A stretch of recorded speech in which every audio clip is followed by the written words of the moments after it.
السلام عليكم ورحمة الله وبركاته. الحمد لله نحمده ونستعينه ونستغفره ونعوذ بالله من شرور أنفسنا ومن سيئات أعمالنا. من يهده الله فلا مضل له ومن يضلل فلن تجد له وليا مرشدا. الحمد لله الذي جعل الشمس والقمر بحسبان والنجم والشجر يسجدان وفضل زمانا على زمان كما فضل مكانا على مكان وإنسانا على إنسان. ونشهد أن لا إله إلا الله وحده لا شريك له. ونشهد أن سيدنا وسندنا وحبيبنا وطبيبنا وطبيب أرواحنا أما بعد فأعوذ بالله من الشيطان الرجيم. بسم الله الرحمن الرحيم.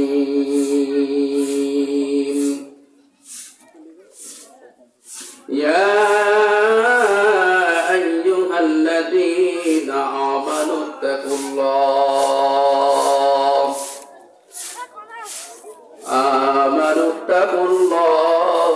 وكونوا مع الصادقين. وقال النبي صلى الله عليه وسلم لا يقعد قوم يذكرون الله تعالى إلا حفتهم الملائكة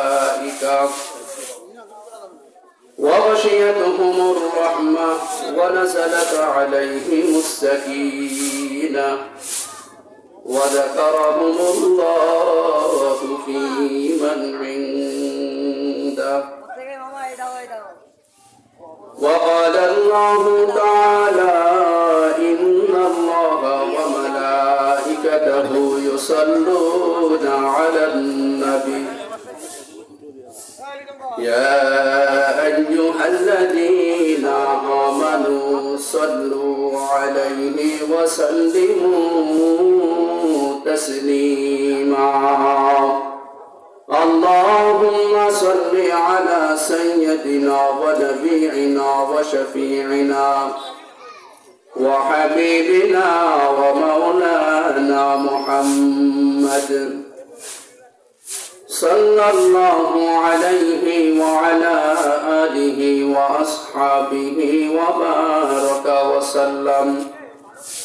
اللهم صل على سيدنا ونبينا وشفيعنا وحبيبنا ومولانا محمد صلى الله عليه وعلى آله وأصحابه وبارك وسلم. بلغ العلا بكماله كشف الدجى بجماله حسنت جميع خصاله صلوا عليه وآله. بلغ العلا بكماله كشف الدجى بجماله حسنت جميع خصاله صلوا عليه وآله سيد الكونين ختم المرسلين سيد الكونين ختم المرسلين آخر مجدود فخر الأولين بلغ العلا بكماله كشف الدجى بجماله حسنت جميع خصاله صلوا عليه وآله سلموا يا قوم بل صلوا على صدر الأمين مصطفى ما جاء إلا رحمة للعالمين सूरज ने दिया अपने शुआओं को ये पैगाम सूरज ने दिया अपने शुआओं को ये पैगाम दुनिया है अजब चीज को भी सुबह को भी शाम दुनिया है अजब चीज को भी सुबह को भी शाम यही हम सब मुसाफिर हैं यही हम सब मुसाफिर हैं यही आखिर ठिकाना यही हम सब मुसाफिर हैं यही आखिर ठिकाना कोई आगे रवाना गई कोई पीछे रवाना कोई आगे रवाना है कोई पीछे रवाना আলহামদুলিল্লাহ নওপাড়া পৌরসভা কেন্দ্রীয় কবরস্থান জামে মসজিদ মাদ্রাসা ও ঈদগাহ কমিটির উদ্যোগে 2 দিন ব্যাপী 15তম বার্ষিক ওয়াজ মাহফিল আজ প্রথম দিনের প্রথম অধিবেশন আজকের দিনের সম্মানিত সভাপতি প্রধান অতিথি সামনে উপস্থিত দিন প্রিয় ইসলাম প্রিয় আল্লাহ তাআলার প্রিয় বান্দা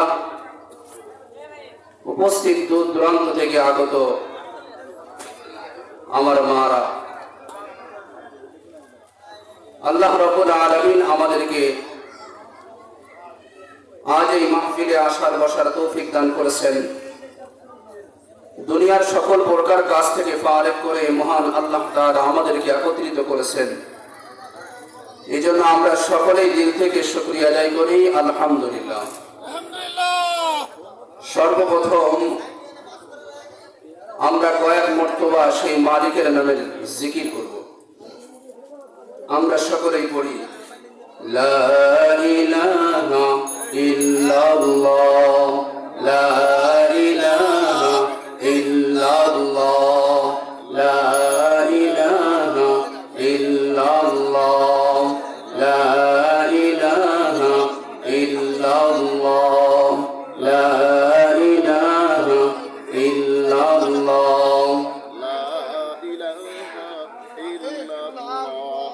হাতে করে হাতের কাম হাতে করে হাতের কাম পায়ে করে পায়ের কাম মুমিন মুসলমান জবানে বলো আল্লাহ তাআলার জাতি নাম লা ইলাহা ইল্লাল্লাহ লা ইলাহা ইল্লাল্লাহ লা ইলাহা ইল্লাল্লাহ লা ইলাহা ইল্লাল্লাহ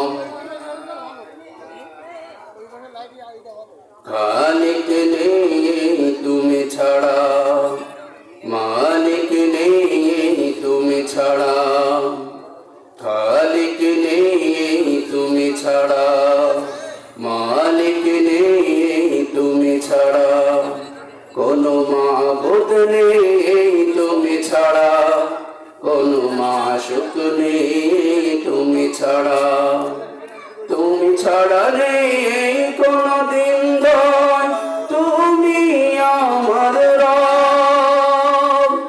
এখানে ওখানে সবখানে শুধু তোমাকে খুঁজে বেড়াই, তোমার জিকির মন হয় তালা, লা ইলাহা ইল্লাল্লাহ, লা ইলাহা ইল্লাল্লাহ, লা ইলাহা ইল্লাল্লাহ, লা ইলাহা ইল্লাল্লাহ, লা ইলাহা ইল্লাল্লাহ, লা ইলাহা ইল্লাল্লাহ, লা ইলাহা ইল্লাল্লাহ, লা ইলাহা ইল্লাল্লাহ, মুহাম্মাদুর রাসূলুল্লাহ সাল্লাল্লাহু আলাইহি ওয়াসাল্লাম।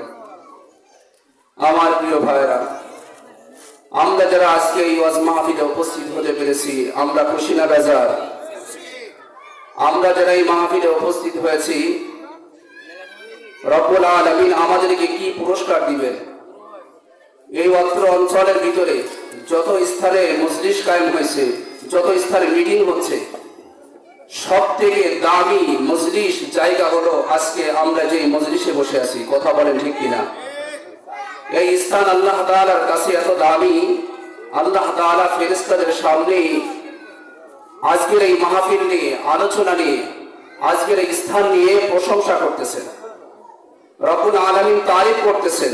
এই জায়গা নিয়ে সব থেকে দামি জায়গায় আমরা বসে আছি, এমন একটা জায়গা যে জায়গাকে বলা হয় জান্নাতের একটা বাগান। এই জান্নাতের বাগানে যারা বসবে, রব্বুল আলামিন তাদের সকলকে মাফ করে দিবেন। বলেন না সুবহানাল্লাহ। এমন একটি স্থানে আমরা আসতে পেরেছি, আমরা বাড়ির থেকে রওনা করেছি, প্রত্যেকটা কদমের বিনিময় হাদিসে পাকের ভিতরে আছে আল্লাহ তাআলা একটি করে গুনাহ মাফ করে দিয়েছেন। শুধু তাই নয়, আল্লাহ তাআলা নেকি গুনাহের পরিবর্তে নেকি দ্বারা ভরপুর করে দিয়েছেন। এই মজলিসে যদি আমরা বসতে পারি, কিছু সময় আলোচনা শুনতে পারি, কোরআন এবং হাদিসের কিছু জ্ঞান যদি আমরা অর্জন করতে পারি, রব্বুল আলামিনের অসংখ্য ফেরেশতা যা প্রতিনিয়ত আল্লাহ তাআলা দুনিয়ায় প্রেরণ করেন, প্রতিনিয়ত, তো আল্লাহ তাআলা এত অসংখ্য ফেরেশতা সৃষ্টি করেছেন যা আল্লাহ তাআলা বাদে কেউ জানে না। এত অসংখ্য ফেরেশতা আল্লাহ তাআলা সৃষ্টি করেছেন। আল্লাহ তাআলা প্রতিনিয়ত, প্রতিদিন নতুন করে ফেরেশতা নিযুক্ত করে দেয়। তাদের কাজ হলো দুনিয়াতে আসবে, কোথায় কোরআন এবং হাদিসের আলোচনা হয় সেই জায়গাগুলো খুঁজে বের করা।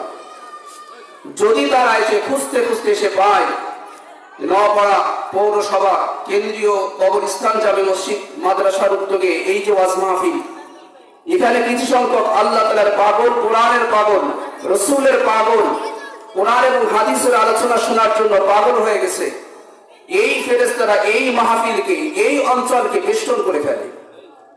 যেমন করে দুনিয়ার কোনো মানুষ, কোনো এমপি মন্ত্রী যদি কোথাও যায়, কোনো অঞ্চলে যায়, ওই অঞ্চল যেমন করে পুলিশ প্রশাসন ঘেরাও করে রাখে, এমন ভাবে পাহারা দেয় যাতে তাকে কেউ ক্ষতি করতে না পারে, ততরূপ আজকের এই মাহফিলের এই প্যান্ডেল এমন ভাবে ঘেরাও করে রাখছে, এমন ভাবে বেষ্টন করে রাখছে, একজন ফেরেশতা আরেকজন ফেরেশতার কাঁধে উঠতে উঠতে উঠতে উঠতে আসমান পর্যন্ত চলে গেছে।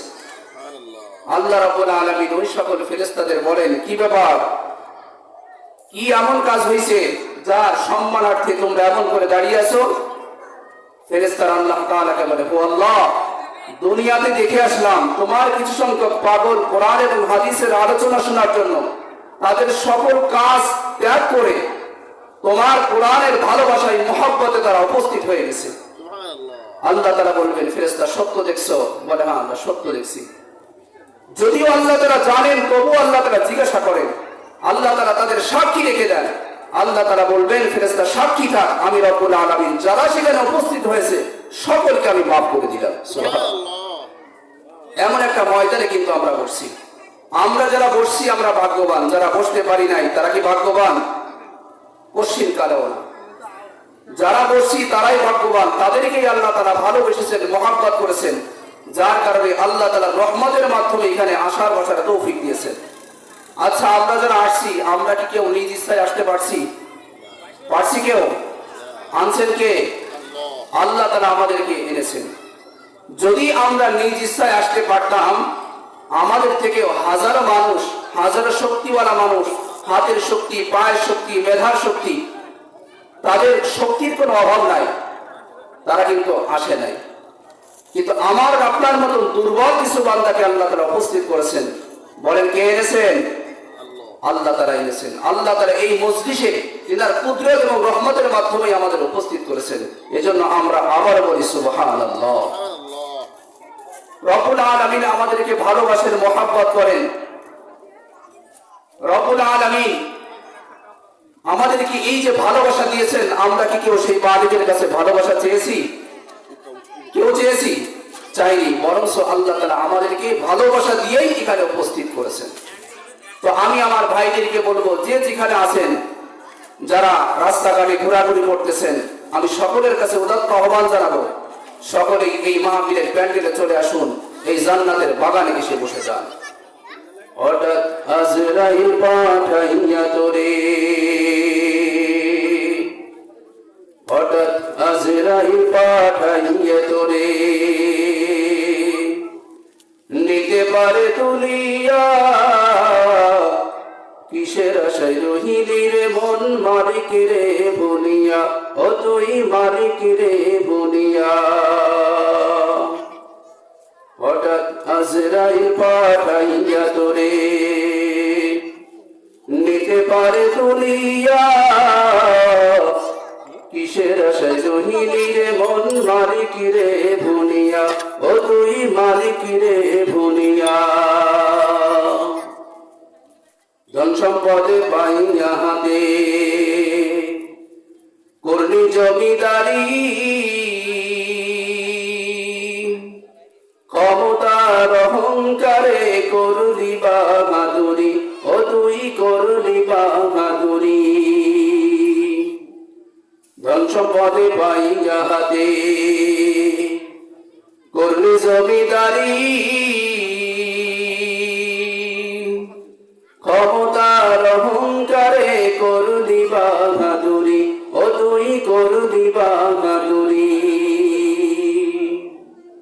ও তোর রেশমি রুমাল সোনার আংটি,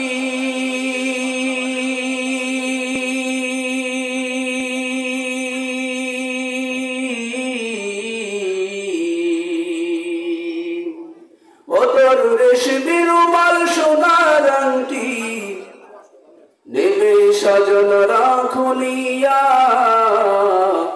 কিসের আশায় রহিলি রে মন মালিক রে বলিয়া, ও তুই মালিক রে বলিয়া। হঠাৎ আজরাইল পাঠাইয়া তোরে, নিতে পারে তুলিয়া, কিসের আশায় রহিলি রে মন মালিক রে বলিয়া, ও তুই মালিক রে বলিয়া। ক্ষণে ক্ষণে কবরটাকে আরে আবার বাড়ি, মাটির উপর থাকবি রে তুই দিন দু এক জারি, ও তুই বিন্দু এক জারি। ক্ষণে ক্ষণে কবরটাকে আরে আবার বাড়ি, মাটির উপর থাকবি রে তুই দিন দু এক জারি, ও তুই বিন্দু এক জারি। আসতে তোর হবে একদিন,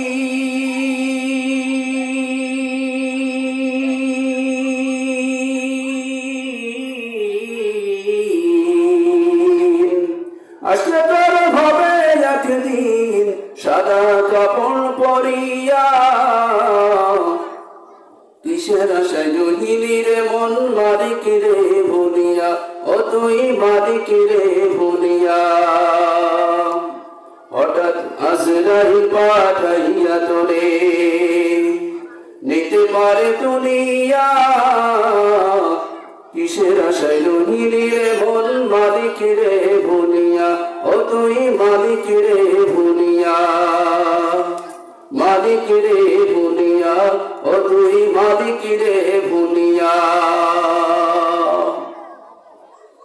সবাই বলেন মারহাবা। মারহাবা মারহাবা। আচ্ছা, আমরা যারা উপস্থিত হয়েছি, আজরাইল, আমরা যারা বিভিন্ন কাজে ব্যস্ত, গুনাহের কাজে লিপ্ত, আজরাইল আজকে কি ছাড় দেবে যে আমাকে একটা সেকেন্ড দেন, একটা মিনিট দেন? ছাড় দিবে কোনো? না না, একটা সেকেন্ডও কিন্তু ছাড় দিবে না। এজন্য আমি আমার ভাইদেরকে আহ্বান জানাবো, আসেন জান্নাতের বাগানে বসেন, এখানে বসে কিছু নেকি নিয়া আল্লাহর আদালতে তো হাজির হতে হবে। কি বলেন, হাজির হতে হবে না? মালিকের দরবারে হাজির হয়ে কি দিবেন? ডান হাতে যদি আমল না পান, অবস্থা কি হবে? যাই হোক, আমি ফুটবল ভিতরে যে আয়াতে কারিমা তেলাওয়াত করেছি, সেই বিষয়ে আমি আপনাদের সামনে মুক্তাসার কিছু আলোচনা পেশ করব। আল্লাহ রাব্বুল আলামিন কোরআনে হাকিমের ভিতরে বলেন, ইয়া আইয়ুহাল্লাযীনা আমানুত্তাকুল্লাহ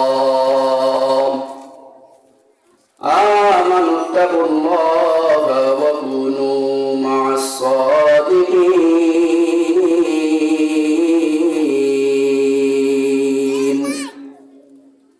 আল্লাহ রাব্বুল আলামিন ডেকে বলেন, হে ঈমানদার, হে মুত্তাকিন, যারা আমি আল্লাহ তাআলার প্রতি ঈমান এনেছো, শোনো। কাদেরকে বলছেন? যারা ঈমানদার, যারা মুত্তাকিন। ইয়া আইয়ুহাল্লাযীনা আমানুত্তাকুল্লাহ, হে ঈমানদার, হে মুত্তাকিন, যারা আমি আল্লাহ তাআলার প্রতি ঈমান এনেছো, ঈমান আনয়ন করেছো। এত সুন্দর করে আল্লাহ তাআলা ঈমানদার ডাক দিলেন, এমন করে আল্লাহ তাআলা অন্য কাউকে ডাক দেন নাই।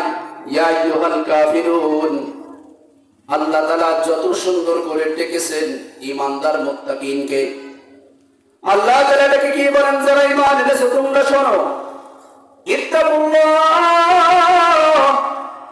আমি আল্লাহ তাআলাকে ভয় করো। কাকে ভয় করতে হবে? আমি আল্লাহ তাআলাকে ভয় করো। ইত্তাকুল্লাহ, ভয় করো, আমি আল্লাহ তাআলাকে ভয় করো। আল্লাহ তাআলা নিজেই বলছেন, আমি আল্লাহ তাআলাকে ভয় করো। আমরা অনেকজন দাবি করি যে আমরা আল্লাহকে ভয় করি, অথচ আমরা দুনিয়ার এমন কোন কাজ নাই, এমন কোন নাফরমানির কাজ নাই, তা করি না। আবার আমরা দাবি করি যে আল্লাহকে আমরা ভয় করি। মুফাসসিরিন ইকরাম ইত্তাকুল্লাহ এই ব্যাপারে তিনটা মতামত পেশ করেছেন। সত্যিকারের অর্থে যদি কেউ আল্লাহকে ভয় করে থাকে, তাহলে তিনটা জিনিস যদি সে করে, তাহলে বুঝতে হবে প্রকৃতপক্ষে সে আল্লাহকে ভয় করে। এক নম্বরে বলেছেন তারকুল মুনকারাত, যদি তুমি আল্লাহকে ভয় করো, তাহলে তুমি গুনাহ ছেড়ে দাও। কি ছাড়তে হবে? গুনাহ ছাড়তে হবে। যদি প্রকৃতপক্ষে আল্লাহকে কেউ ভালোবাসে, তাহলে কি ছাড়বে? গুনাহ ছেড়ে দিবে।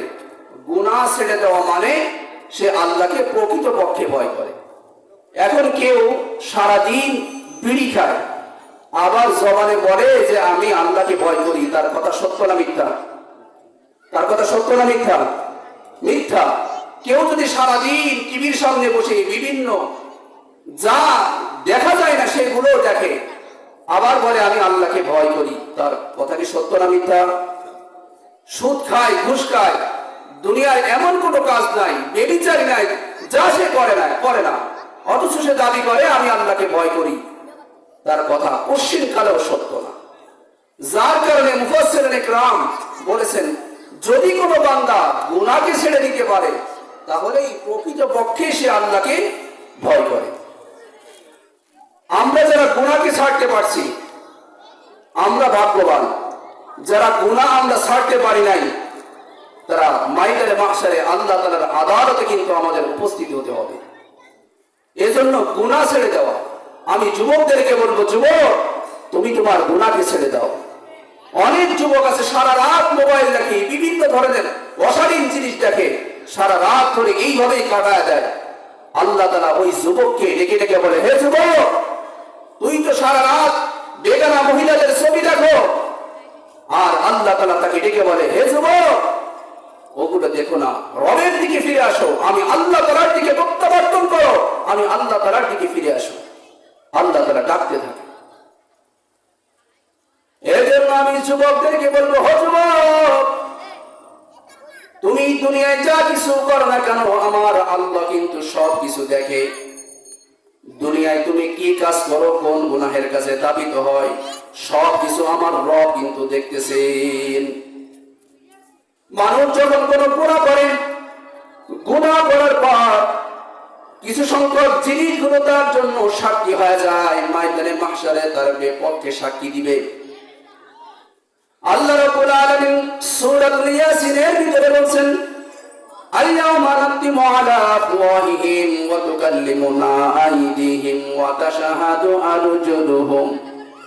রব্বুল আলামিন বলেন, যদি কোনো বান্দা গুনাহের কাজে দাবিত হয়, গুনাহের কাজ করে, তাহলে তার হাত, তার পা তার জন্য এমন ভাবে সাক্ষ্য প্রদান করবে, ময়দানে মাহশারে তার বিরুদ্ধে সাক্ষী দিবে, ও আল্লাহ, দুনিয়াতে তোমার এই বান্দা অশালীন কাজ করছে, গুনাহের কাজ করছে, আমি সাক্ষী। হাত তার বিরুদ্ধে সাক্ষী দিবে, পা তার বিরুদ্ধে সাক্ষী দিবে। শুধু তাই নয়, যেই জমিনে দাঁড়িয়ে, যেই স্থানে দাঁড়িয়ে সে গুনাহের কাজ করছে, সেই জমিনও তার বিরুদ্ধে সাক্ষী দিবে, যদি কোনো বান্দা এমন গুনাহের কাজে লিপ্ত হয়। এই জন্য গুনাহের দিকে ফিরে আসতে হবে, আল্লাহ তাআলার দিকে প্রত্যাবর্তন হতে হবে। আল্লাহ তাআলা বলেন, ইত্তাকুল্লাহ, হে ইমানদার, হে মুত্তাকিন, ভয় কর, আমি আল্লাহ তাআলাকে ভয় কর। রব্বুল আলামিন কোরআনের অন্য একটি আয়াতে বলেছেন, ইয়া আইয়ুহাল্লাযীনা আমানুত্তাকুল্লাহা হাক্কা তুকাতিহি ওয়া লা তামুতুন্না ইল্লা ওয়া আনতুম মুসলিমুন। হে ইমানদার, হে মুত্তাকিন মুমিন, ভয় করার মতন ভয় কর, যেইভাবে ভয় করলে আমি আল্লাহ তাআলা খুশি হই, তোর প্রতি রাজি হয়ে যায়, সেইভাবে আমি আল্লাহ তাআলাকে ভয় কর। যদি কখনো তোমার গুনাহ হয়ে যায়, যদি কখনো অন্যায় করে বসো, আমি আল্লাহ তাআলার কাছে তওবা কর। আমি রব্বুল আলামিন এত মেহেরবান দয়ালু।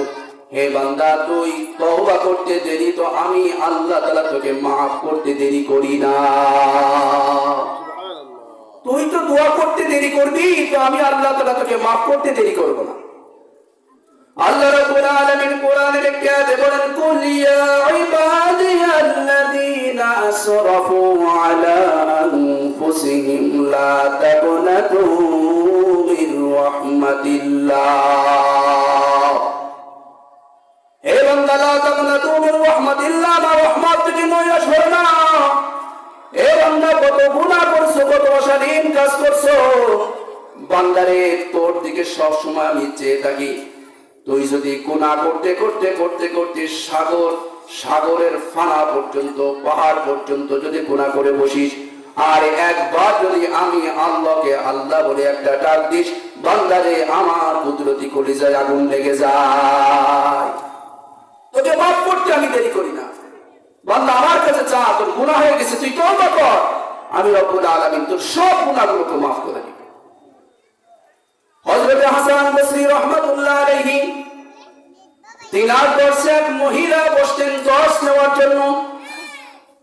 ওই মহিলার একটা সন্তান ছিল, যুবক সন্তান। দুনিয়ার এমন কোন আকাম নাই সন্তানটা করতো না, এমন কোন অন্যায় নাই সন্তান করতো না, এমন কোন খারাপ কাজ নাই সেই সন্তান করতো না।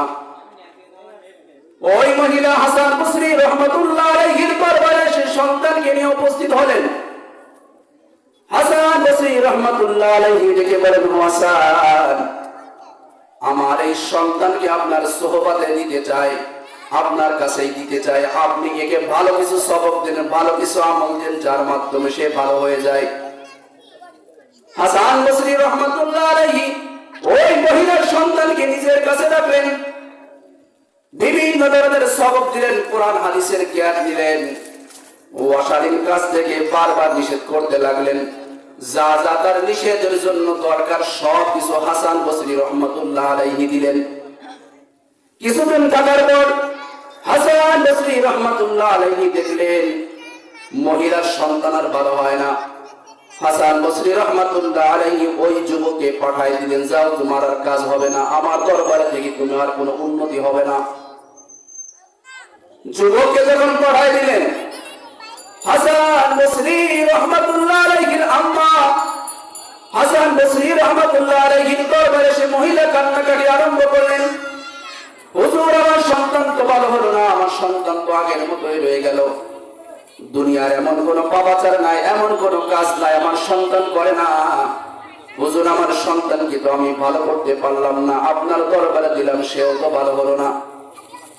ওই সন্তান বাইরে যেও বিভিন্ন ধরনের খারাপ কাজে লিপ্ত হতে লাগলো।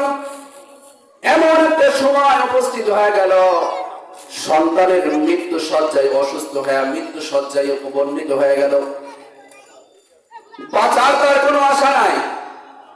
এমন সময় তার ভিতরে উপলব্ধি হয়েছে, আমি যে অন্যায় করেছি, জুলুম করেছি, এটা তো অন্যায় হয়েছে, এটা তো আমার দ্বারা করা সম্ভব হয় নাই। যা আমি করেছি, আমি তো অনেক বড় অপরাধ করেছি। তার মাকে বলে, হো মা, আমি যে পরিমাণ অপরাধ অন্যায় করেছি, ও মা, তোমার কাছে আমার একটা দাবি, আমার যদি কখনো মৃত্যু হয়ে যায়, তুমি হাসান বসরিকে যায় বলবা আমার যেন জানাজা হাসান বসরি পড়ায়। আমার জানাজা হাসান বসরি রহমাতুল্লাহ আলাইহি তিনি পড়ান। মাকে বলে যখন পাঠায় দিলেন, ওই যুবকের মা হাসান বসরি রহমাতুল্লাহ আলাইহির দরবারে উপস্থিত হয়ে গেলেন। হাসান বসরিকে ডেকে বলেন, হো হাসান, আমার সন্তান অসুস্থ হয়ে গেছে, হয়তো বা দুনিয়ায় আর সে থাকবে না, মৃত্যুর শয্যায় চলে গেছে। ও হাসান, আমার সন্তান তোমার কাছে একটা আবদার জানাইছে, এই আবদারটা বলার জন্য, সেই দাবিটা বলার জন্য তোমার দরবারে উপস্থিত হলাম। হাসান বসরি রহমাতুল্লাহ আলাইহি ডেকে বলেন, কি দাবি? ওই যুবকের মা ডেকে বলে, হো হাসান, আমার সন্তান বলেছে আমার সন্তানের জানাজা তোমারই পড়াইতে হবে। হাসান বসরি রহমাতুল্লাহ আলাইহি ওই যুবকের মাকে ডেকে বলে, হো মা, আমার দ্বারা আপনার সন্তানের জানাজা পড়ানো সম্ভব নয়, কেননা আমি তাকে ভালো বানাবার জন্য অনেক চেষ্টা করেছি। যা কিছু দরকার হয়েছে, যা কিছু দেওয়ার সব কিছু আমি দিয়েছি, সব কিছু বলেছি, যত তালকিন যত তাকিদ সব কিছু তোমার সন্তানকে আমি করেছি, তোমার সন্তান তো ভালো হয় নাই। আমি তোমার সন্তানকে তোমার সন্তানের জানাজা পড়াইতে পারবো না। হাসান বসরি রহমাতুল্লাহ আলাইহি তিনি যখন তার দরবার থেকে মহিলাকে সরায় দিলেন, ওই মহিলার মা, ওই যুবকের মা যুবককে যা বলে, ও আমার সন্তান, আমি হাসান বসরির দরবারে গিয়েছিলাম, হাসান বসরির কাছে সব কিছু খুলে বলেছি। হাসান বসরি বলেছে তোমার জানাজায় উপস্থিত হবে না, কেননা তুমি যে অন্যায় করেছো, যত জুলুম করেছো, যেই পরিমাণ খারাপ কাজে তুমি লিপ্ত হয়েছো, হাসান বসরিতে তোমার প্রতি রাগান্বিত হয়ে গেছে। ওই যুবক যখন কথাটা শুনতে পেলে, যুবকের ভিতরে এত ভূমিকম্প শুরু হলো, আমার এখন উপায় কি হবে? মানুষ যখন খারাপ কাজ করে অনুশোচনা হয়, কি হয় না? যার অনুশোচনা হয় না, উপলব্ধি হয় না, বুঝতে হবে ও মানুষটা, ও জানোয়ার হয়ে গেছে, ও একদম জানোয়ার হয়ে গেছে, চতুষ্পদ জানোয়ার। শুধু তাই নয়, উলাইকা কাল আনআম বাল হুম আদাল, এমন জানোয়ার, চতুষ্পদ জানোয়ার থেকেও সে খারাপ হয়ে গেছে। ওই যুবক এমন কোন কাজ নাই সে করে নাই, এমন কোন পাপাচার নাই করে নাই। সমাজের মানুষও তার জন্য বদদুয়া করত যে সে যেন মারা যায়, সে যেন দুনিয়ার থেকে চলে যায়। আমাদের সমাজেও কিছু লোক আছে এমন খারাপ কাজ করে, এমন অশালীন কাজ করে, যা মানুষ তার জন্য বদদুয়া করে এবং বলতে থাকে এই ব্যক্তিরা মারা যায় না কেন। কথা বলে ঠিক কিনা? বলে না এমন যে যেন মারা গেলেই সমাজটা ভালো হয়, এমন বদদুয়া করে, এমন কামনা মানুষ করে। যুবকের জন্য যখন সমস্ত মানুষ এমন ভাবে বিরক্ত বোধ আরম্ভ করলো, সে যখন একদম মৃত্যু শয্যায় চলে আসলো, বিছানায় পড়ে আছে, ওই যুবক যখন সব কিছু থেকে বঞ্চিত হয়ে গেল, যুবকের ভিতরে উপলব্ধি আসছে। যুবক আল্লাহ তাআলার কাছে দুহাত তুলে আল্লাহ তাআলাকে ডেকে বলে, হু আল্লাহ লা তাকনাতু মির রাহমাতিল্লাহ, ও আল্লাহ, তোমার দরবার তো সরাই দেওয়ার দরবার না। ও আল্লাহ, যদি তুমি আমাকে মাফ না করো, আমাকে মাফ করবে কি? ও আল্লাহ, তুমি আমাকে মাফ করে দাও, আমি তোমার কাছে পানা চাই। ও আল্লাহ, তোমার কাছে ক্ষমা চাই। তুমি তো রহমান, তুমি তো রহিম, তুমি ছাড়া দ্বিতীয় কোনো প্রভু নাই, দ্বিতীয় কোনো ইলা নাই। ও আল্লাহ, তোমার কাছে আমি ক্ষমা চাই, আমি মাফ চাই, আমাকে মাফ করে দাও। যুবক যখন কান্নাকাটি আরম্ভ করছে, আল্লাহ তাআলার দরবারে তওবা করা আরম্ভ করছে, আল্লাহ তাআলার কুদরতি কলিজায় আগুন ধরে গেছে। আল্লাহ রাব্বুল আলামিন যুবককে তার সারা জিন্দেগীর গুনাহগুলো মাফ করে দিয়েছে। হাসান বসরি রহমাতুল্লাহ আলাইহি রাত্রিবেলায় ঘুমায়, ঘুমের মাঝে স্বপ্ন দেখায়, ও হাসান, আমার বান্দা অন্যায় করেছে, জুলুম করেছে, আমার সঙ্গে করেছে, আমি আল্লাহ তাআলা তাকে মাফ করে দিয়েছি। সেটা আমি আল্লাহ তাআলার ইখতিয়ার। ও হাসান, তুমি কেন তার জানাজা পড়াবার জন্য চাইবা না? আমি তো তাকে মাফ করে দিয়েছি, তুমি মাফ করার কি? আল্লাহ তাআলা হাসান বসরি রহমাতুল্লাহ আলাইহিকে স্বপ্ন দেখায় দিলেন। হাসান বসরি রহমাতুল্লাহ আলাইহি যুবক যখন এই করতে করতে যুবকের ইন্তেকাল হয়ে গেছে, তাকে যখন দাফন কাফন করে সুন্দর করে তার উঠানের মাঝে রেখে দিয়েছে, হাসান বসরি রহমাতুল্লাহ আলাইহি জানাজা পড়বার জন্য চলে গেছে। যুবকের মা ডেকে বলে, ও হাসান, তুমি কি বলেছো আমার সন্তানের জানাজা তুমি পড়বা না? তারপরেও কেন আমার সন্তানের জানাজা পড়াবার জন্য তুমি চলে আসলা? হাসান বসরি রহমাতুল্লাহ আলাইহি ওই যুবকের মাকে ডেকে বলে, ও মা, আল্লাহ তাআলা আমাকে স্বপ্ন দেখাইছে, আল্লাহ তাআলা তোমার সন্তানকে মাফ করে দিয়েছে। সে আল্লাহ আছে কি নাই? সে আল্লাহ আছে। কত গুনাহ তুমি করেছো, কত অন্যায় করেছো, কত জুলুম করেছো, ওই আল্লাহ তাআলার কাছে দুহাত তুলে কাঁদো, শেষ রাত্রিতে উঠে আল্লাহ তাআলার কাছে কাঁদো, আল্লাহ আমি অন্যায় করে ফেলছি, আল্লাহ আমার নফসের উপর আমি জুলুম করে বসছি, আল্লাহ তুমি আমাকে মাফ করে দাও। রব্বুল আলামিন এত বড় দয়ার মাওলা, যদি কোনো বান্দা আল্লাহ তাআলার কাছে দুহাত তুলে কাঁদে, তার চোখের পানি পড়তে দেরি তো আল্লাহ তাআলা তাকে মাফ করতে দেরি করে না। তিনি রহমান, তিনি রহিম, তার কাছে ক্ষমা চাই, মাফ চাও। এই জন্যই আমি যেটা বলেছি, তার কুলমুল কাওয়াদ মুফাসসিরিন ইকরাম বলেন, গুনাহ ছেড়ে দাও। গুনাহ ছেড়ে দিলে অটোমেটিক আল্লাহর মহব্বত, আল্লাহর ভালোবাসা তোমার অর্জন হয়ে যাবে অটোমেটিক। গুনাহ ছেড়ে দাও, গুনাহ করো তো বলো আল্লাহকে ভালোবাসে না, তুমি গুনাহ ছেড়ে দাও, অটোমেটিক তোমার ভিতরে আল্লাহর মহব্বত, আল্লাহর ভয় অটোমেটিক পয়দা হবে। গুনাহ ছাড়তে হবে। হযরত মুসা আলাইহিস সালাতু ওয়াস সালামের জামানায় একজন ব্যক্তি এমন অন্যায়, এমন পাপাচার, এমন জুলুম করছে, তৎকালীন সময় এত পরিমাণ দুর্ভিক্ষ দেখা দিল, খাবার নাই, পানি নাই, আসমান থেকে পানি পড়ে না, বৃষ্টি হয় না, এমন দুর্ভিক্ষ দেখা দিল। সকল মানুষ মিলা মুসা আলাইহিস সালাতু ওয়াস সালামকে যা বলল, হে জবানের নবী মুসা, আমরা তো দুর্ভিক্ষের ভিতরে আছি, আপনি তো আল্লাহর কাছে দোয়া করে দেন যাতে আল্লাহ তাআলা আমাদেরকে এই সব কিছু থেকে পানা দেয় এবং আমাদের সব কিছু যেন ঠিক করে দেয়।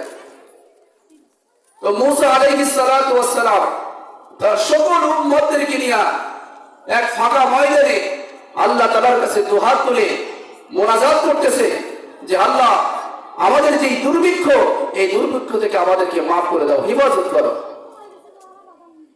আল্লাহ তাআলা মুসা আলাইহিস সালাতু ওয়াস সালামকে জানায় দিলেন, হে মুসা, তোমাদের দুর্ভিক্ষ চলতে থাকবে, কেননা তোমার এক উম্মত আজ থেকে 40 বছর পর্যন্ত নাফরমানি কাজ করে। এমন কোন জুলুম নাই, এমন কোন অত্যাচার নাই যা সে করে না। 40 বছর পর্যন্ত সে নাফরমানির কাজে ব্যস্ত। ওই বান্দার কারণে তোমাদেরকে পানি দেওয়া হবে না, তোমাদের যে দুর্ভিক্ষ দেখা দিয়েছে এর থেকে তোমাদেরকে পানা দেওয়া হবে না। মুসা আলাইহিস সালাতু ওয়াস সালাম ঘোষণা করলেন, কে আছো, কোন সময়ের জন্য আল্লাহ তাআলার সঙ্গে নাফরমানের কাজ করো। কোন বান্দা আছো সব সময়ের জন্য গুনাহের কাজে লিপ্ত হয়ে যাও, তার কারণে আল্লাহ তাআলা এই জমিনে দুর্ভিক্ষ কখনো সরাবে না। যাও সে এখান থেকে বের হয়ে যাও। যদি সে থাকো তাহলে আমরা এই দুর্ভিক্ষের ভিতরেই পড়বো। বের হয়ে যাও আমাদের সামনে থেকে। এখন এই ময়দানে যদি বলা হয় যে এমন ঘোষণা দেওয়া হয়, আমরা যে কয়জনে আসি বলা হয় যে যে আসো সে বের হয়ে যাও, বলেন সে কি বের হতে পারবে? পারবে কেউ? সম্ভব? সম্ভব না। আমাদের এই মাস থেকেই বের হতে পারবে না। অনেক মানুষ সেখান থেকে সে কিভাবে বের হবে সে আশ্চর্য হয়ে গেছে যে আমি এখন কিভাবে বের হব? আমি তো অন্যায় করছি, আমি তো জুলুম করছি, আমি তো এই 40 বছর পর্যন্ত মালিকের নাফরমানের কাজ করি। এখন ওই বান্দা কি করবে? কোনো উপায় নাই। বের হলে তো মানুষ ধিক্কার দিবে, বিভিন্ন ভাবে মানুষ অশালীন কথা বলবে। এখন সে বের হবে কিভাবে? ওই আল্লাহর বান্দার বের হয় না। আল্লাহ তাআলার আদালতে তার মনটা আল্লাহ তাআলার সঙ্গে এমন ভাবে জোড়াই দিয়েছে, এমন ভাবে তওবা আরম্ভ করছে। ও আল্লাহ, আমার তো আর কোনো প্রভু নাই, তুমি তো আমার রব, তুমি তো আমার পালন কর্তা। ও আল্লাহ, তুমি ছাড়া দ্বিতীয় কোনো প্রভু আমার নাই, কিন্তু আমার মতো হাজারো বান্দা তোমার আছে। ও আল্লাহ, যদি তুমি আজকে এই মানুষের মাঝে আমাকে অপমান অপদস্থ করো, তোমার কোনো লাভ হবে না। ও আল্লাহ, যদি আমাকে সম্মানিত করো, তাও তোমার কোনো লাভ হবে না। ও আল্লাহ, তোমার কাছে আমি পানা চাই, আমি মাফ চাই। ও আল্লাহ, তুমি আমাকে মাফ করে দাও। বান্দা আল্লাহ তাআলার কাছে তওবা করতে দেরি তো আল্লাহ তাআলা আসমান থেকে পানি দিতে দেরি করে না। হযরত মুসা আলাইহিস সালাতু ওয়াস সালাম আল্লাহ তাআলাকে বলেন, হে আল্লাহ, আপনি বলেছেন 40 বছর পর্যন্ত আপনার নাফরমানি করে, তারপরেও কেন আপনি তো পানি দিতে চাইলেন না, দুর্ভিক্ষ সরাইতে চাইলেন না, তারপরেও কেন আপনি সরাই দিলেন? আল্লাহ তাআলা মুসা আলাইহিস সালাতু ওয়াস সালামকে জানায় দিলেন, ও মুসা, আমার বান্দা আমার কাছে এমন ভাবে তওবা করেছে যে আমি তাকে মাফ করতে দ্বিধাবোধ করি না। আমি তাকে মাফ করে দিয়েছি। এমন ভাবে তওবা দিল আমার কাছে করেছে। বলেন সেই আল্লাহ আছে কি নাই? সে আল্লাহর কাছে আমাদের যদি কখনো গুনাহ হয়ে যায় আমরা মাফ চাইবো তো? সবাই সকলেরই মাফ চাইতে হবে সেই মালিকের কাছে। এই জন্য ইত্তাকুল্লাহ, গুনাহ ছেড়ে দাও। দ্বিতীয় নম্বর মুফাসসিরিন ইকরাম রাহমাতুল্লাহ আলাইহি যে কথাগুলো বলেছেন, ফিআলুল খায়রাত, নেক কাজ করো, ভালো কাজ করা। এক নম্বর গুনাহগুলো ছেড়ে দাও, দ্বিতীয় নম্বর নেক কাজ করো। যেই বান্দা নেকের কাজ করবে, ভালো কাজ করবে, যেই বান্দা গুনাহের কাজ করবে না, সবসময়ের জন্য নেকের জন্য পাগল থাকবে, ওই বান্দা হলো প্রকৃতপক্ষে আল্লাহকে ভয় করে, আল্লাহ তাআলার সঙ্গে তার মহব্বত, প্রেম মহব্বত তার সঙ্গে, যে সবসময়ের জন্য নেকের জন্য পাগল। আল্লাহ রাব্বুল আলামিন কোরআন হাকিমের ভিতরে বলেন, ইন্নাল্লাযীনা আমানু ওয়া আমিলুস সালিহাতি কানাত লাহুম জান্নাতুল ফিরদাউসি নুজুলা। নিশ্চয় যারা ঈমানদার, যারা মুত্তাকি এবং যারা নেক আমল করছে, ভালো কাজ করে, দান সদকা করে, নামাজ পড়ে, রোজা রাখে, দ্বীনের ভালো ভালো কাজ করে, রব্বুল আলামিন বলেন আল্লাহ তাআলা তার জন্য জান্নাতুল ফিরদাউস লিপিবদ্ধ করে দিয়েছে। তার জন্যই জান্নাত, যে ভালো কাজ করবে, নেক কাজ করবে। তৃতীয় নম্বর যে বিষয় সেটা হলো আল্লাহ তাআলার প্রতি ভয়। ইত্তাকুল্লাহ, আল্লাহ তাআলাকে ভয় করো। এমন ভাবে ভয় করতে হবে যে আমি যেখানেই থাকি না কেন, যেই কাজ করি না কেন, দেখেন কে? দেখেন কে? আল্লাহ তাআলা দেখেন। আমি যেখানেই থাকি না কেন, যেই কাজ করি না কেন, সর্বহালাতে, সর্ব অবস্থায় আমাকে আল্লাহ তাআলা দেখতেছে। আমি গুনাহের কাজ করতেছি, ভাবতেছি আমি তো সব জান্নাত আটকাই দিয়েছি, দেখবে কে? কিন্তু আল্লাহ তাআলা সব কিছু দেখতেছেন। আমি যা কিছু করি, দুনিয়াতে যে অবস্থায় থাকি, দুনিয়াতে আমি জমিন দ্বারা হাঁটতেছি, সব কিছু আল্লাহ তাআলা দেখে। এমন ভাবে ভয় করেছেন ইত্তাকুল্লাহ সাহাবায়ে কেরাম রাদিয়াল্লাহু তাআলা আনহু, আল্লাহকে কেমন ভাবে ভয় করতেন। হযরত ওমর ইবনুল খাত্তাব রাদিয়াল্লাহু তাআলা আনহু তিনার খেলাফতের জামানায় একবার তিনি সফর করতেছেন মরুভূমির অঞ্চল। অনেক দূর হেঁটে যখন অনেক দূর পৌঁছে গেলেন, কিছু দূর যাওয়ার পর তার তৃষ্ণা, এমন ভাবে পানির পিপাসায় এমন ভাবে কাতর হয়ে গেলেন, তার পানির প্রয়োজন। তাকায় দেখলেন এক রাখাল সারাদিন বকরি চড়াইতেছে। রাখালকে যা বললেন, আমাকে যদি একটু তোমার বকরির দুধ দোহায় একটু খাওয়াইতা, তাহলে আমার তৃষ্ণাটা মিটে যেত, আমি একটু উপকৃত হতাম। ওমর ইবনুল খাত্তাব এই প্রস্তাব যখন দিলেন, রাখাল ডেকে বলে, এই বকরি তো আমার না, আমি তো আপনাকে দুধ দোহা করে দিতে পারবো না, কারণ আমি হলাম চাকর। আমার সারাদিন কাজ হলো বিভিন্ন ভাবে এই বকরিগুলো দেখে শুনে রাখা, আমার কাজ তো দুধ দেওয়া না। ওমর ইবনুল খাত্তাব রাদিয়াল্লাহু তাআলা আনহু আশ্চর্য হয়ে গেলেন। একজন সাধারণ রাখাল, তার কথা কেমন, তার আবার আল্লাহ তাআলার প্রতি কি ভয়, যে আল্লাহ তাআলা দেখবে, আল্লাহ তাআলা সে আমাকে দিবে, কেউ দেখবে না, এই জমিনে কেউ নাই, দুধ দোহান করে দিবে সে আর আমি আর কেউ নাই। ওমর ইবনুল খাত্তাব রাদিয়াল্লাহু তাআলা আনহু প্রস্তাব দিলেন, একটু ট্রাই করতে চাইলেন, পরীক্ষা করতে চাইলেন, দেখি বান্দা আল্লাহ তাআলার প্রতি কতটা ভয়। ওমর ইবনুল খাত্তাব রাদিয়াল্লাহু তাআলা আনহু বললেন, ও ভাই, যদি তুমি তোমার একটা বকরি যদি আমার কাছে বিক্রি করে দাও, তাহলে আমিও উপকৃত হতাম, তুমিও কিছু টাকা পেয়ে উপকৃত হইতে। কেননা এখানে তোমার মালিক নাই, দেখার মতো কেউ নাই, তুমি আর আমি ছাড়া কেউ নাই।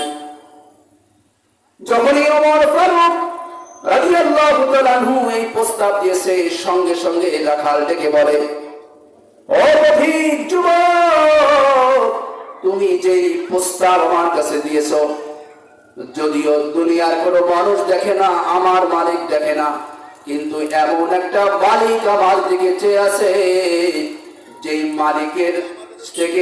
মালিকের নজর থেকে দুনিয়ার কোনো মানুষ বাঁচতে পারবে না।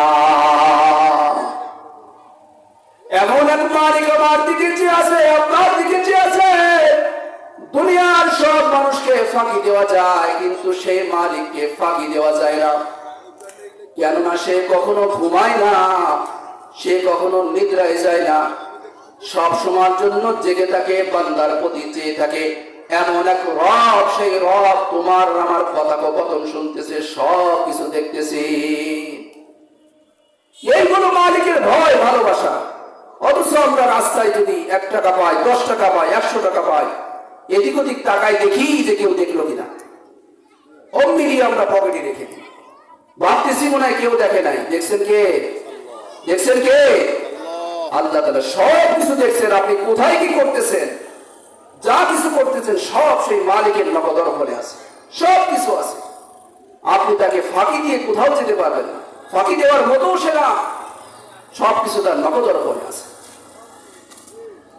এই জন্যই আল্লাহ তাআলা বলেন, ইয়া আইয়ুহাল্লাযীনা আমানু তাকুল্লাহ, এই ইমানদার মুত্তাকিন, ইত্তাকুল্লাহ, ভয় কর, আমি আল্লাহ তাআলাকে ভয় কর। আমি আল্লাহ তাআলার প্রতি ঈমান আন, ভয় কর, ভয় করার মতন ভয় কর। যেইভাবেই ভয় করলে আমি আল্লাহ তাআলা খুশি হই, সেইভাবেই ভয় কর। এক বুজুর্গ, তার অনেকগুলো মুরিদ আছে। এই মুরিদদের ভিতরে একজনকে খুব ভালোবাসে, খুব মহব্বত করে। অন্যান্য মুরিদগণ তার প্রতি এমন ভাবে আক্রোশ করে, এমন ভাবে হিংসা করে যে আমাদের পীর সকলকে মহব্বত করবে, তা না, শুধু ওকেই মহব্বত করে, এই নিয়ে একটু হিংসা করে।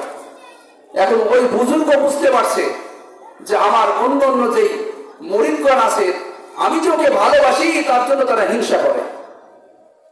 এখন পীর যখন বুঝতে পেরেছে, তিনি সকলকে ডেকেছেন, ডাকার পর বলতেছেন, যে আমি সবার কাছে একটা করে মুরগি দিব, আমি সকলের কাছে একটা করে মুরগি দিব। এই মুরগি তোমরা এমন এমন জায়গায় যে জবাই করবা দুনিয়ার কোনো কেউ যেন না দেখে। এখন সকলের কাছে একটা ছুরি একটা মুরগি দিয়ে পাঠাই দিছে। এখন যে যেভাবে পারছে, কেউ খাটের করে, কেউ দরজা বন্ধ করে, যে যেভাবে পারছে সে সেইভাবেই কিন্তু ওই মুরগিটা জবাই করে ওই পীরের কাছে নিয়ে উপস্থিত হয়েছে। এখন যার সঙ্গে হিংসা করে সে আর ওই মুরগি জবাই করে না, জবাই না করে সে ওইভাবেই নিয়ে চলে আসছে। আনার পর অন্যান্য মুরিদগণ যারা আছে তারা বলতেছে, দেখছো যাকে সব থেকে ভালোবাসে মহব্বত করে সেই তার কথা অমান্য করছে, সেই তার কথা মানে না। এই যখন বলছে, বলার পর সকলকে ডাকছে, ডাকার পর জিজ্ঞাসা করছে যে তুমি কোথায় যে জবাই করছো, যার তার বর্ণনা সে দিচ্ছে। কে বলছে আমি খাটের তলে ঘরে দরজা বন্ধ করে বিভিন্ন ভাবে আমরা জবাই করে নিয়ে আসছি। তার কাছে জিজ্ঞাসা করো কি ব্যাপার, সকলেই জবাই করে নিয়ে আসতো, তুমি কেন জবাই করতে পারো নাই? ওই মুরিদ ডাক দিয়ে বলে, হুজুর আমিও জবাই করার জন্য বিভিন্ন জায়গায় আমি আত্মগোপন করেছি, ঘরের দরজা জানালা আটকাই দিয়েছি, এমন এক স্থানে আমি মুরগি জবাইয়ের জন্য প্রস্তুতি নিয়েছি যেখানে কেউ দেখার মতো নাই। এমন অন্ধকার দিনে মানে সেই জায়গা কেউ দেখতে পারে না, এমন এমন জায়গায় আমি মুরগি জবাই করার জন্য নিয়ে গেছি। কিন্তু যখনই আমি জবাই করার জন্য আমি ছুরি চালাই, আমি আসমানের দিকে তাকায় দেখি আমার মাওলা আমার দিকে চায় রয়েছে। আমার মালিক দেখতেছে আমি জবাই করতেছি। হুজুর আপনি শর্ত দিয়েছেন কেউ যেন না দেখে, এই শর্তের ভিতরে আল্লাহ তো দেখতেছে, আমি তো জবাই করতে পারি নাই। মুরগি শুদ্ধ আপনার কাছে উপস্থিত করলাম, আমি ওই মালিকের চোখ ফাঁকি দিতে পারি নাই, ওই মালিককে তো আমি ফাঁকি দিতে পারি নাই, তার কারণে এইভাবেই আপনার কাছে নিয়ে চলে আসছে। তো আমি আপনি যাই কিছু করি, যা কিছু করি না কেন সব কিছু সেই মালিক দেখতেছে, নখদর্পণ করতেছেন যে আমি আপনি কোথায় কি করি। শুধু তাই নয়, আমরা যত গুনাহের কাজ করি, যা কিছু করি না কেন মালিক তো দেখে, তবুও দুনিয়ার কিছু জিনিস আপনার আমার জন্য সাক্ষী হয়ে থাকে, সাক্ষী হয়ে থাকে। যদি আমি আপনি অস্বীকার করি না আল্লাহ আমি এগুলো করি নাই, আমার আপনার অস্বীকার করার কিছু যায় আসে না আল্লাহর কাছে। মায়েদের মাসের আপনার কাছে প্রশ্ন করা হবে তুমি কি এই গুনাহের কাজ করছো, আপনি বলবেন না আল্লাহ করি নাই, আপনি অস্বীকার করলেন, অস্বীকার করে বাঁচা যাবে? বাঁচতে পারবেন না। আল্লাহ তাআলা কোরআনে হাকিমের ভিতরে বলেন, সূরাতুল বনী ইসরাঈলের ভিতরে, ইকরা কিতাবাকা কাফা বিনাফসিকা আল-ইয়াওমা আলাইকা হাসিবা। মানব যখন কিয়ামতের ময়দানে উঠবে, আমি আপনি দুনিয়ায় যা কিছু করছি, দুনিয়ায় যত খারাপ কাজ করছি, আপনার আমার ইকরা কিতাবাকা কাফা বিনাফসিকা আল-ইয়াওমা আলাইকা হাসিবা, যার যার কিতাব সে দেখতে পাবে, কিতাবগুলো তার সামনে খুলে দেওয়া হবে। যার যার অন্যায়গুলো এমন ভাবে লিপিবদ্ধ করা হবে, সে দেখতে পাবে কোথায় অন্যায় করেছি, কোথায় জুলুম করেছি, কোথায় গুনাহের কাজ বেশি করছি, সব কিছু সে দেখতে পারবে। একদম তার চোখের সামনে সব কিছু উঠে থাকবে। এই কথা এখন বোঝানো একদম সহজ। আজ থেকে 20 বছর আগের একটা ভিডিও এখনো মানুষ দেখতে পায়, 20 বছর না 100 বছর আগেরও ভিডিও মানুষ দেখতে পায়। তো দুনিয়ার নিজামে যদি 100 বছরের ভিডিও যদি কেউ দেখতে পায়, তাহলে হাজার হাজার বছরের ভিডিও আল্লাহ কি দেখাইতে পারে না? পারে দেখাইতে, অবশ্যই দেখাইতে পারে। আল্লাহ তাআলা সেদিন বান্দার সামনে তার কিতাবকে খুলে দিবে, তার সব আমলনামাকে খুলে দিবে। দেখো তোমার আমলনামা, তুমি কোথায় কি করছো, কোথায় যা তুমি করছো সব কিছু লিপিবদ্ধ, তুমি পড়ো, নিজেরটা নিজেই পড়ো। তখন বান্দা নিজেরটা নিজেই পড়তে থাকবে, নিজেরটা নিজেই পড়তে থাকবে, আমি এই করছি। আল্লাহ তাআলা এই জবানকে বন্ধ করে দিবে, এই জবানকে বন্ধ করে দিবে, তার হাত পা তার সব কিছু তার বিপক্ষে সাক্ষী দিবে।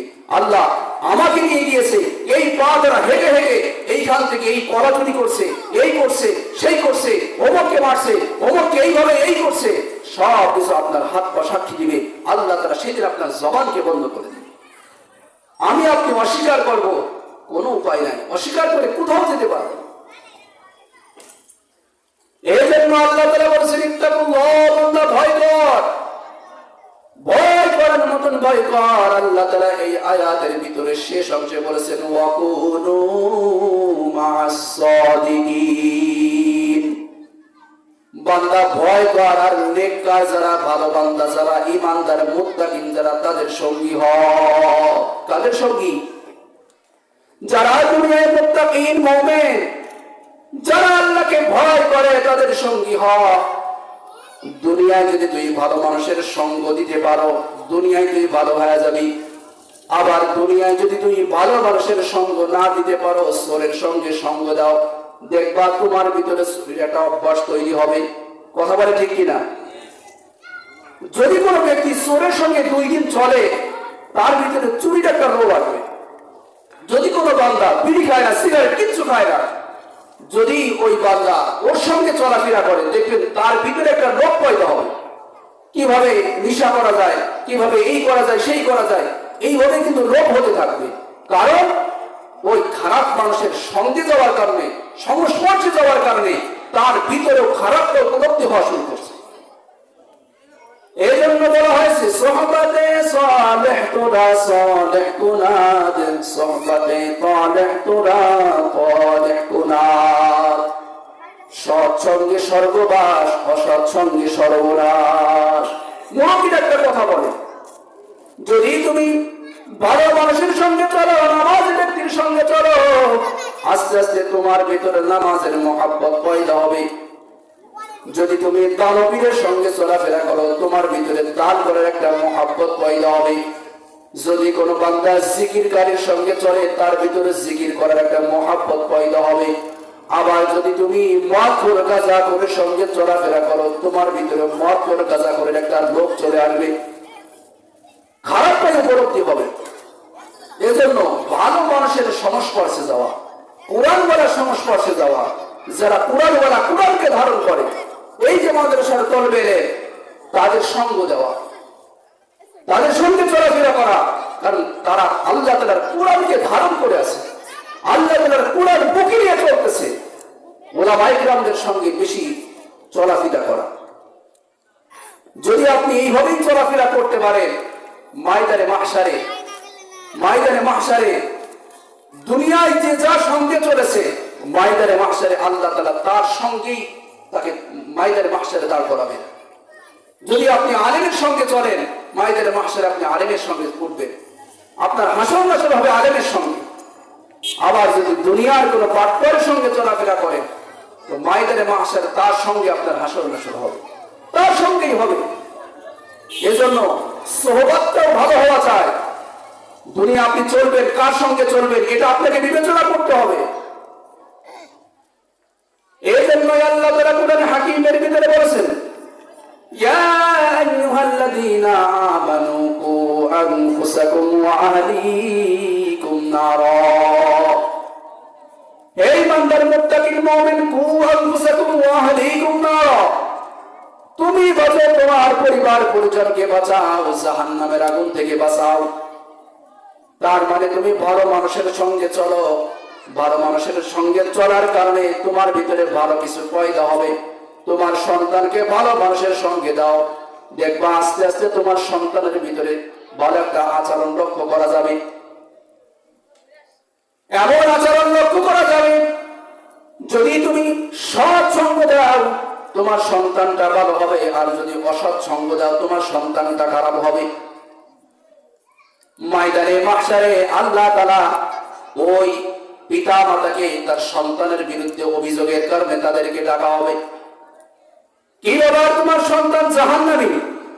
ওই সন্তানগুলো ময়দানে মাহশারে আল্লাহ তাআলার কাছে অভিযোগ দেবে, ও আল্লাহ, আমার মা বাবা আমাদেরকে উত্তম পথে চলাই নাই, কোরআনের জ্ঞান দেয় নাই, মাদ্রাসায় পড়ায় নাই, কোরআন হাদিস শিক্ষা দেয় নাই। ও আল্লাহ, আজকে যদি জাহান্নামে দিতে হয়, আমার মা বাবাকেও সঙ্গে করে জাহান্নামে দিতে হবে। শুধু আমরা একাকি জাহান্নামে যাব না, আমার মাতা পিতা তো আমাদের ভালোর দিকে দেয় নাই, ভালো নেককার বান্দার সঙ্গে চলাফেরা করাই নাই, কোরআনের জ্ঞান দেন নাই, হাদিসের জ্ঞান দেন নাই, তো আজকে তারা জান্নাতে যাবে আর আমরা জাহান্নামে যাব, এটা হতে পারে না। ও আল্লাহ, তারা যদি জান্নাতে যায় আমাদেরকেও জান্নাতে দিয়ে দাও, আবার যদি আমাদেরকে জাহান্নামে দাও তাহলে আমাদের সঙ্গে তাদেরকেও জাহান্নামে দিতে হবে। মায়েদের মাসের আপনি ধরা খেয়ে যাবে যদি আপনার সন্তানকে ভালো মানুষের সঙ্গে না চলান, যদি আপনার সন্তানকে মুত্তাকী মুমিনদের কাতারে আপনি না বানান, তাহলে এটা আপনি উপলব্ধি করতে পারবেন। আপনি ভালো কাজ করেন, আপনি নেক কাজ করেন, আপনি নামাজ পড়েন, অথচ আপনার সন্তানাদিরা ভালো কাজ করে না, এর দ্বারা আপনি যে বেঁচে যাবেন তা না, আপনি আরো বেশি ক্ষতিগ্রস্ত হবেন। কারণ আপনার সন্তান যদি ভালো হয়, নেককার হয়, আপনার সন্তান যদি কোরআনের একজন হাফেজ হয়, আপনার সন্তান যদি ভালো একজন আলেম হয়, এই ভালো আলেম হওয়ার কারণে আপনার যদি মৃত্যু হয়ে যায়, ওই সন্তান দুনিয়ায় থাকা অবস্থায় যত কোরআন তেলাওয়াত করবে, যা কিছু পড়বে, ওই কোরআন তেলাওয়াত আপনি যেমন পাবেন, ওই কোরআন তেলাওয়াত আপনার সন্তান যেমন পাবে, আপনি কবরে শুয়া শুয়া ওই সওয়াবগুলো পাইতে থাকবে, শুধু সন্তানের কারণে। এজন্য আমি দাবি করব, সন্তানদেরকে ভালো নেককার বানান, নেককার মানুষের সোহবতে দিয়ে যান, আপনার সন্তানও ভালো হয়ে যাবে। আল্লাহ রাব্বুল আলামিন আমাদের সকলকে নেককার বান্দা এবং আল্লাহ তাআলার প্রতি ভয় নীতি নিয়ে দুনিয়ার থেকে যাওয়ার তৌফিক দান করেন। সবাই বলেন আমিন। ওয়া আখির দাওয়ানা আনিল হামদুলিল্লাহি।